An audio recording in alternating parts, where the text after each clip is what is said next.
And you can see here, we're going to talk about what? What are we talking about today? The heart, right? I have a doctor friend that let me have this, and I'm really afraid to break it because it's probably like really expensive. But anyway, talking about the heart today. But before we get into the heart, I want for us to kind of review where we've been in this series. And the reality is the reason we're doing this series, and this is in Matthew chapter 5, so you can grab a Bible around you. If you didn't bring one, there should be one very near you. Somewhere within reach, and grab that and turn to Matthew chapter 5. The reason we're doing this series, the whole reason, is that the reality is that a lot of us live in this world, all of us live in this world, but probably a lot of you, when you watch the news, even for 5 minutes, or you go to work, or you go to Walmart, or whatever, you probably come back from that experience saying, I need some words of inspiration, okay? Because the world that we live in is kind of a crazy place now, right? And it's a place where we need words of inspiration. And this was one of Jesus' main teachings, certainly his first large sermon that he presented. And he gets radical here. He starts saying things that nobody has heard before. And especially today, we're going to talk about that really what he was saying was the opposite of what the religious leaders were saying to their people at this time. And so we're going to look at some of those. So Matthew chapter 5, we're going to review just really quick where we've been. And again, we're in week 7. And we looked at a bunch of these Beatitudes already, okay? And it starts out like this, Matthew chapter 5, verse 3. I've got it in English and Spanish up on the screen. It says this, it says, "Blessed are the poor in spirit, for theirs is the kingdom of heaven. Blessed are those who mourn, for they shall be comforted. Blessed are the gentle, for they shall inherit the earth.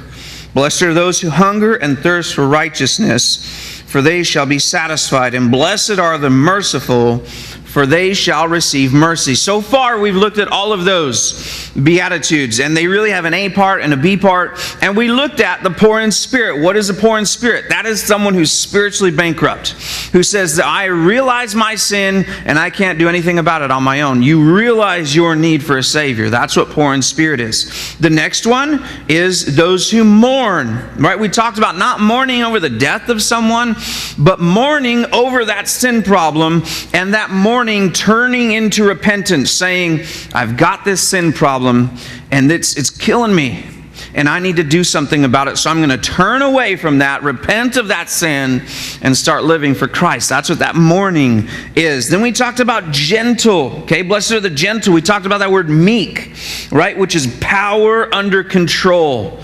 We said that we've got the power of the Holy Spirit. And listen, we got to be careful about that. We also, as dads or husbands, need to be careful the power that we release into our families and with our voice or our anger or whatever. We need to be gentle. Yes, we're people of power. We need to be careful on how we use that. And then we said hunger and thirst for righteousness. We talked about what is that righteousness? What are we hungering and thirsting after? We talked about the difference between justification and what was the other word? Remember? Sanctification. Talking about here is not a righteousness, a justification righteousness. That's something that happens once you're a believer. To hunger and thirst for that constantly, you don't need to anymore because you've been justified. What he's saying here is hungering and thirsting after righteousness to sanctification to become more and more and more like Jesus, okay? Every single day. And then last week we talked about being merciful. And we said that merciful was compassion, right? But what? In action, okay? Compassion in action. Seeing someone in need and not just feeling bad for them, but what? Doing something about it to alleviate their need. And so we talked about how to be merciful in the world around us and the instances that we can be merciful. And so that's where we've been. And each week it really puts another layer here on this sermon that he's delivering. And all of these things are building up. And remember, it's impossible for us as mere humans to do these things. But it's what? We made up a phrase, right?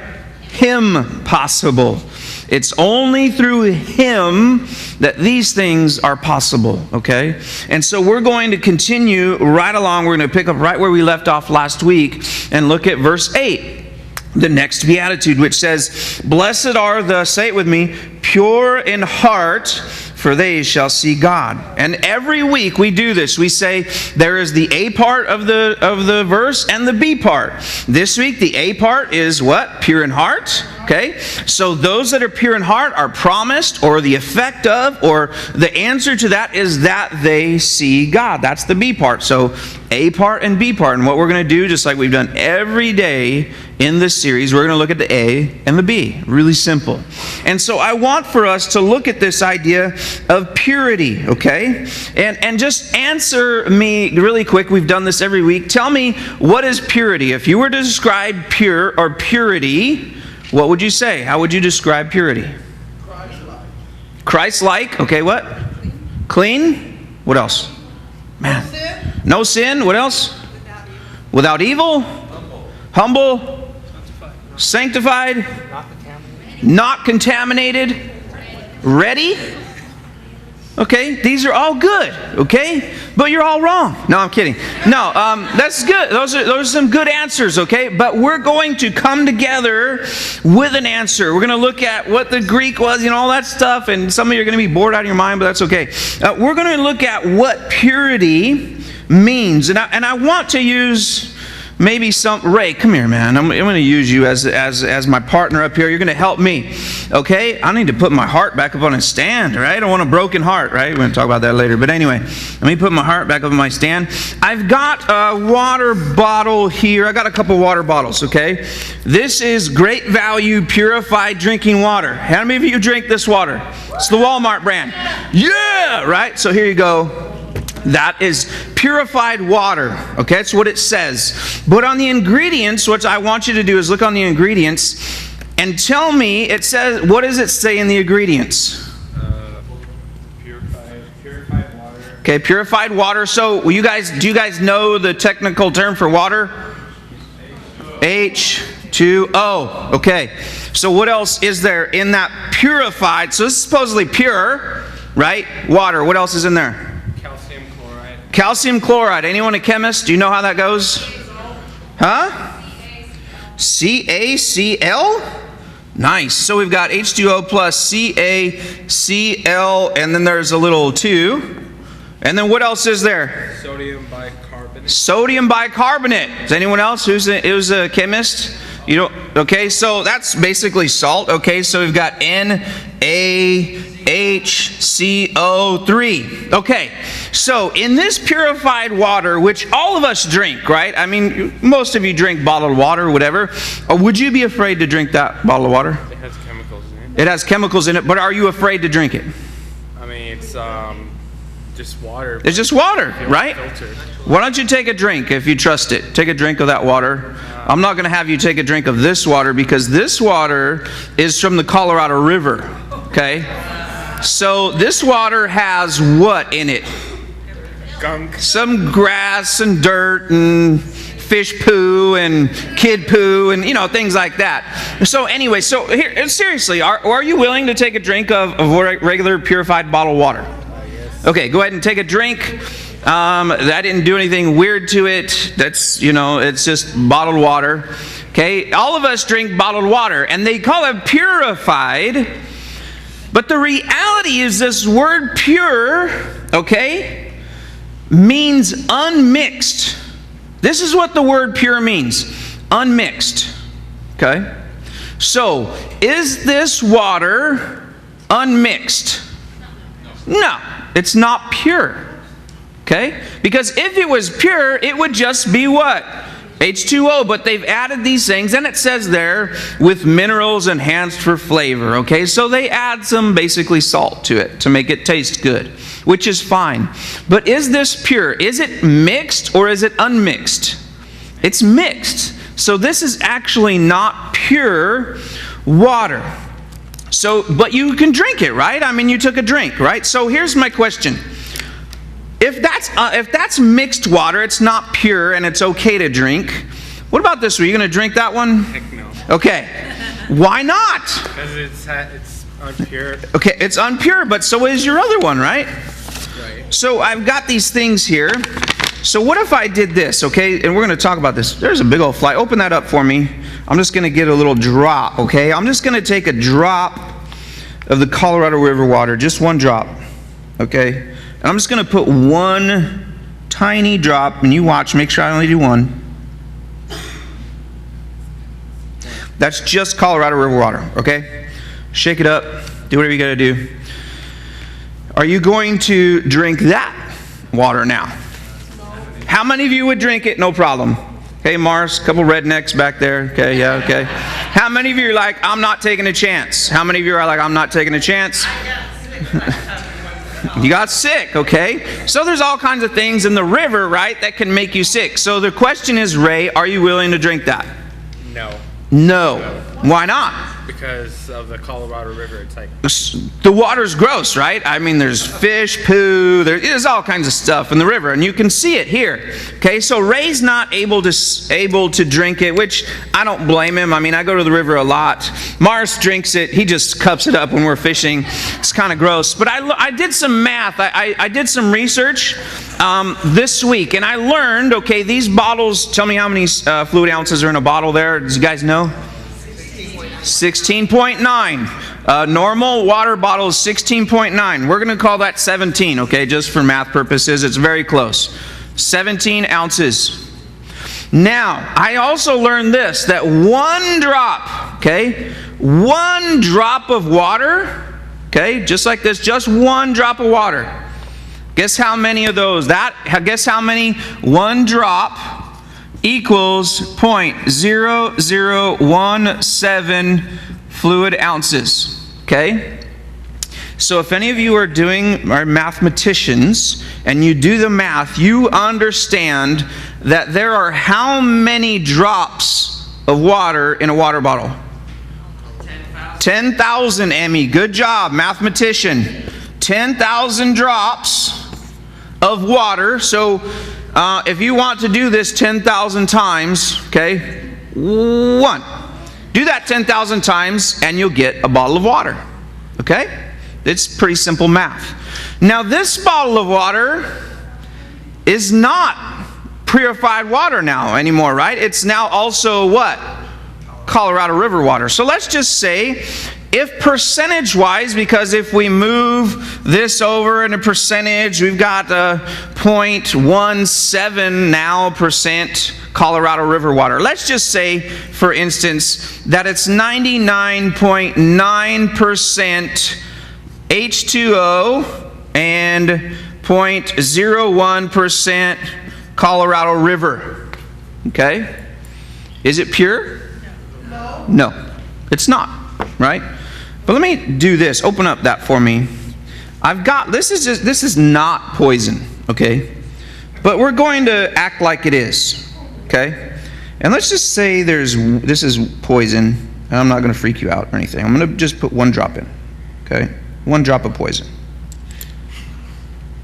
And just kind of watch what that does. Can you guys see what it's doing? So, yeah, go ahead and put the cap on and shake it up. So now we're no longer 99.9% H2O, right? We are 98%, right? 0.01% Colorado River and 0.01% poison. Okay? You gonna drink that one? I don't know. Huh? No. No, right? Even though it's only 1/10,000th of that water bottle, it's only 1/10,000th poison. You okay to drink it? No. How many of you would drink the poisoned water? 1/10,000th. It's only one drop of 9,998 other drops, right? No way I wouldn't drink it, right? Oh, come on, that's really thirsty. It is not pure. Okay? It's not pure. Its purity is unmixed. That's what this word is. Okay? Thank you, Ray, so much. You did good. Don't drink the water. Okay? So what do we learn? Don't drink the water. Right? That's not what we're talking about. It's not my main point. It's not why I'm sharing this. The reality is a lot of us, and even advertisers, talk about purity of their product. You guys, I've got a commercial. You guys probably know this commercial. Ivory soap. Do you remember what their tagline was? Don does, because he's old. Okay. Hey, doctor. What was it? 99 and 0.44. 99.44% pure. Okay? Pure. I've got the commercial. I'm going to show you this commercial. It's Awesome commercial. Honest sweat from honest play, and when I'm through, that's when I'll say, I want my clean as real as ivory.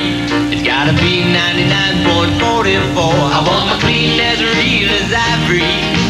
Nothing less, nothing more. No deodorants, no heavy perfumes. That's a real clean. That's ivory. It's gotta be pure, that's for sure. I want my clean as real as ivory. According to the biblical term pure, is ivory pure? No. This is the deal with purity. There is no almost pure. Okay? There is no percentage of pure. Because it's either pure or it's what? Purity. It's either pure or not. Okay? So there's no such thing as a 99.4% pure. It's close to pure. Okay? It's almost there. It's clean for sure. It's relatively unmixed, but can we call it pure? No. Okay? We can't. And this is where Jesus is going this morning. This word you'll see here up on the screen. Okay? That's Greek. Can anyone pronounce that word? Can you try to pronounce it? Well, yeah, it's this word unmixed. What's the word on the right side of the screen? Katharos. Okay? Well, the accent is on the O, so it'd be katharos. Okay? So that's where the O is. This is the Greek word, unmixed. Okay, this is what would have been written. Original text here, katharos, means to be unmixed, pure. Okay? This would have been a very, very familiar word to the people listening to this sermon. Okay? And here's why. The religious leaders of those days would have been talking non-stop about purity. But they're talking about external purity. The Pharisees, the religious leaders are saying, go wash your hands. Don't touch a dead body. Don't let meat mix with dairy. Don't let this. You got to make sure you're clean. They always talk so many religious rules about purity, okay? And so this would have been something that the listeners of this passage would have said, yeah, I get it. Unmixed. We're supposed to be pure. Wash your hands. Don't touch a woman in her period. Don't touch a dead body. Don't do these, so many rules, okay, to stay clean. Okay? So this is something that the religious leaders of the time would have totally agreed with Jesus as long as he said, blessed are the pure. And then they'd say, stop right there though. Okay? Because what Jesus does, just like he always does, is he flips it and he says, blessed are the pure what? In heart. The religious leaders of those days, the Jews, they were so focused on an external purity. Washing my hands and my body and not doing this and doing that. And Jesus goes after them, okay, for their hearts being tore up inside, right? On the outside, they look great, but on the inside, they were what he called dead men's bones. Let's look at what Jesus says to these Pharisees in Matthew chapter 23. And he gets like up in their grill real quick about it, okay? He says, woe to you, scribes and Pharisees, the religious leaders, okay? That's who he's talking to. Woe to you, scribes and Pharisees, you hypocrites, for you clean the outside of the cup and the dish, but inside they're full of robbery and self-indulgence. You blind Pharisee, first clean the inside of the cup and of the dish, so that the outside of it may become clean also. Then he continues one more time. Again, he goes after them a lot, but these are the ones that I focused on this morning. He says, woe to you, scribes and Pharisees, you hypocrites! For you are like whitewashed tombs, which on the outside appear beautiful, but inside they're full of dead men's bones and all uncleanliness. So you too outwardly appear righteous to men, but inwardly you're full of hypocrisy and lawlessness. This is about purity here. I love this quote from Thomas Watson, and I don't know if you guys know. I love this quote though. It says this. It says, morality can drown a man as fast as vice. and a vessel may sink with gold or with dung. Though we may be extremely religious and constantly engaged in doing good things, we can't please God unless our hearts are right with Him. You see what that's it? Listen, a boat can sink whether it's full of gold or full of poo. Okay? It doesn't matter. It's what's in your heart. We can do all of the things that your faith, your whatever, do all the things, read your Bible, come to church, do all these things. And if we're doing them with a corrupt heart, they're just things.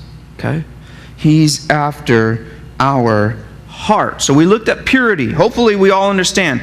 Purity is unmixed. What are we supposed to have that's unmixed? An unmixed heart. Okay? A heart. And Jesus is not talking about the organ of the heart here, okay? Because your heart does, what does the heart do? I guess it pumps blood. It's like a water pump in your car, but it pumps blood, okay? Jesus isn't saying, make sure you go to the cardiologist once a week, right? And get it all cleaned out. Like, that's not what He's getting at, okay? What Jesus is getting at here is really maybe more in our language like a CPU. Okay? Your motherboard, your control center of your life. Blessed are those that your control center, your mind maybe is a better word for our culture these days, your processing center, the center of who you are. Blessed are those who that part of them is clean, is unmixed. That you have a single focus in your life, and that's Christ. Okay? That we're not trying to walk with one foot in the Word and one foot in the what? World. You've heard that phrase before. That we have a singular focus in our life, and that is to serve Christ with everything that we have. This is where He's going with us this morning. He's saying, blessed are the pure in heart. Okay? Not the organ, but really our mind. Okay? And the Bible talks about your heart. Really, in these days, it's talking about your mind. And then when He was talking about your bowels, He was talking about your emotions. And it's all these weird little, phrases where we're talking about these different things. And here, He's talking about the center of who we are. In relation to a pure heart, John MacArthur said this, and I love this as well. It says, with a pure heart, it says, it's the idea of pure motive, of single-mindedness, of undivided devotion, of spiritual integrity, and true righteousness. Double-mindedness has always, listen to this, double-mindedness has always been one of the great plagues of the church. We want to serve the Lord and follow the world at the same time. Okay? But that, says Jesus, it's impossible. We cannot serve the Lord and follow the world at the same time. And Jesus talks about that, talks about the lukewarm person and what He's going to do to them. Okay? It's crazy to me. Look at what James 4:8 says. It says, draw near to God and He will draw near to you. Cleanse your hands, you sinners, and purify your hearts, you what? Double-minded. This is what He's saying. A person with a non-pure heart is a double-minded person. So what are our minds and our hearts supposed to be focused on? They're supposed to be focused on Jesus. Okay? We don't live our lives however we want all week long. Let's just say this is Monday, okay? Today's Monday in this scenario. Monday, I do what I want. I live my own life the way I want to. Then on Tuesday, I pretty much do whatever I want, live my own life. I do my own thing. Wednesday, do my own thing. Don't worry about anyone else. It's kind of my life. Thursday, same thing. Friday, Saturday. Then when we get to Sunday, we're like, dang, Sunday's God's day, so now I'm going to be godly, right? This is not the way to live, friends. This is how I lived for 25 years, okay? It's totally wrong, okay? It is not how we're supposed to live. We have to be single-minded on following Christ and becoming the person that He wants us to be. Our focus needs to be on Him and Him alone. And so when we give our hearts to Jesus, He creates a new heart in us. and a new focus and a new attention for us. And so when we have this pure heart, that means our minds are focused on Him, and our checkbooks are focused on Him, and our schedules are focused on Him, and our phone is focused on Him, and our free time is focused on Him, and our friendships are focused on Him, and all of the things of our life are no longer just ours, but they're focused on Christ. And we say, how can I live that way? It's only when Christ changes and molds and makes a new heart in us. Okay, and it's only Him that can do that. It's only Him. We don't just give Him some of our dreams and some of our plans and some of our friendships and some of our money and some. Listen, God's not into leftovers.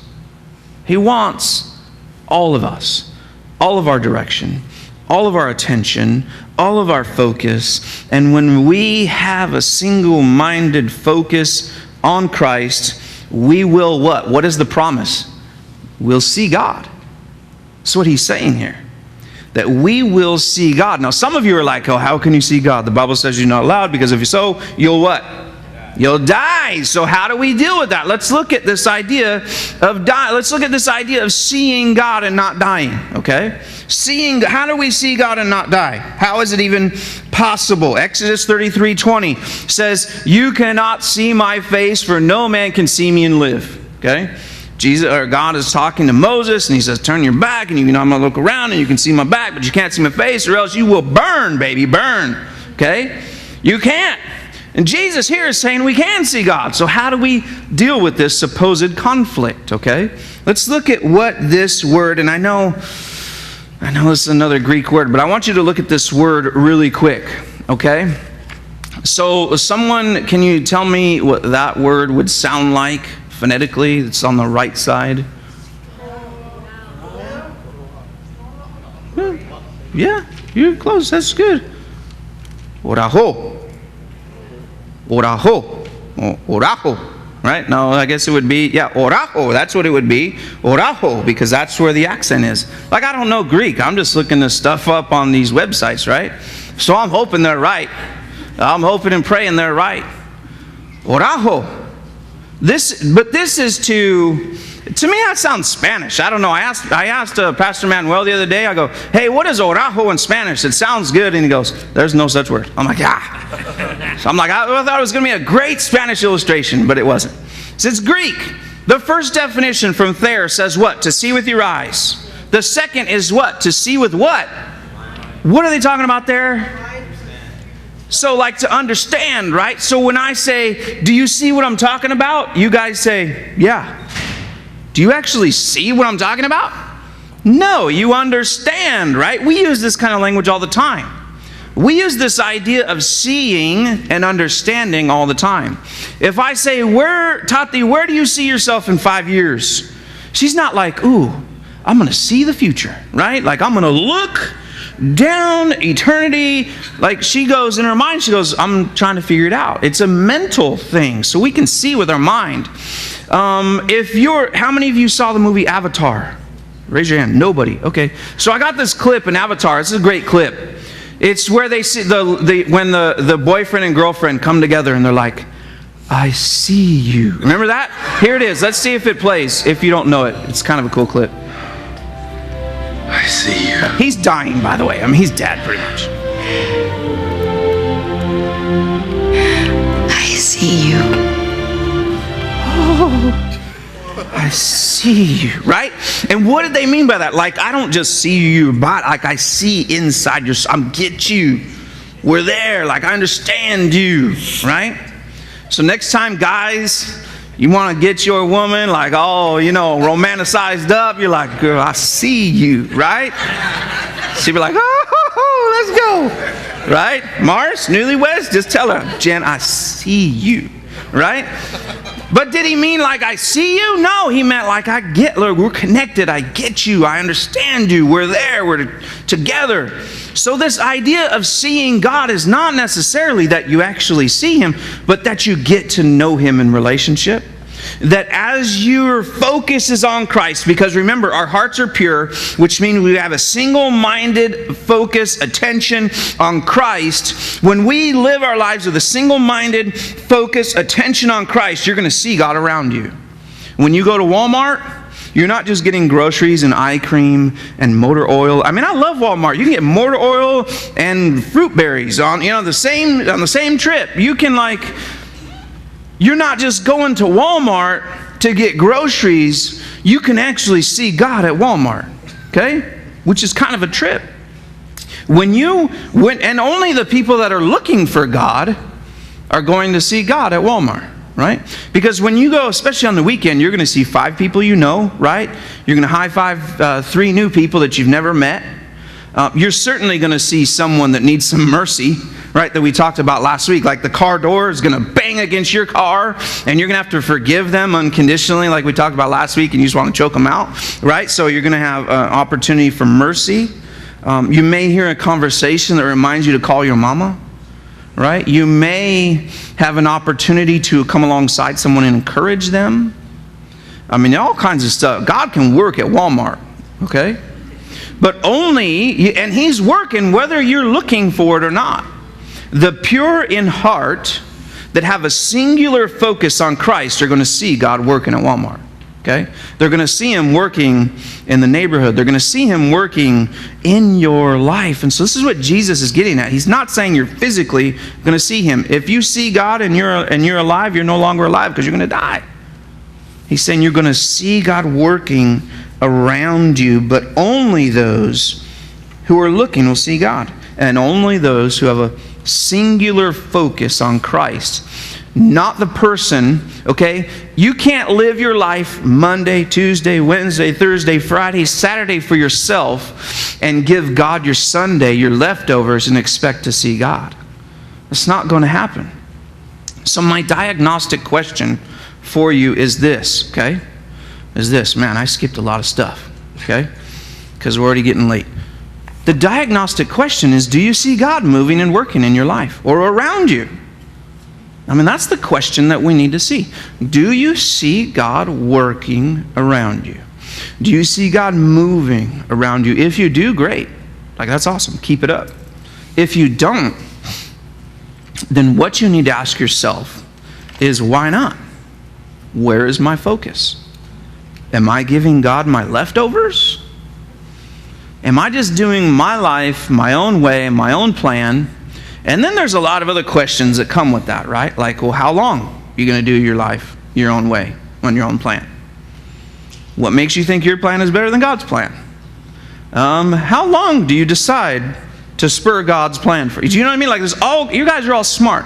You all understand the questions that come after I don't see God working in my life. My heart is not focused on Him. It's not a singular focus. My heart is really focused on me and my desires and what I want in this world and where I want to go to college and what boy I want to date and when I want to retire, whatever those things are that you're dealing with in your life.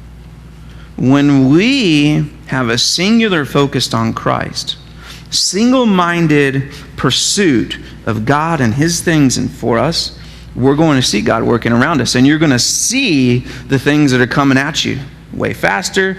You're going to say, ooh, I'm going to get out of the way of that one, right? I'm going to dodge that thing. I'm going after that thing because God's there. This is this idea that Jesus is getting at. That we will become, just like in marriage, okay? Just like in marriage. And some of you have learned, there's some things you learn along the way maybe you don't want to learn about. You get to know somebody when you're married to them. You get to see them all the time, okay? All the time. And you get to learn all kinds of things that you never knew before.